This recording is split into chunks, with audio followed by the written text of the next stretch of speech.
এই দেখো, দেখতে পাচ্ছ কেমন টেকে ঘুমাচ্ছে, আর মুখ দিয়ে ফুফু কেমন একটা করছে। দেখে মনে হচ্ছে না মুখটা কত ভোলা গেলা জমের শ্বেতা, মনে হয় একটা আস্তে আস্তে ভিডিওটা করছি। যদি উঠে জানতে পারে আমি ভিডিও শ্যুট করছি, খুব বলতো রেগে ফায়ার হয়ে যাবে জানো তো। কিছু বরগুলো আছে না, এরা বর নয়, এরা হলো গিয়ে বর।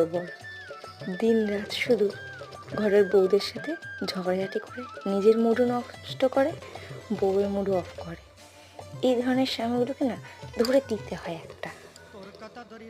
আচ্ছা, তোমাদের বাড়ির হাজবেন্ডগুলোকে কি মনে হয় তোমাদের, বর না বর? সেটা কমেন্ট করে কিন্তু অবশ্যই জানিও। হ্যাঁ, আজকের জন্য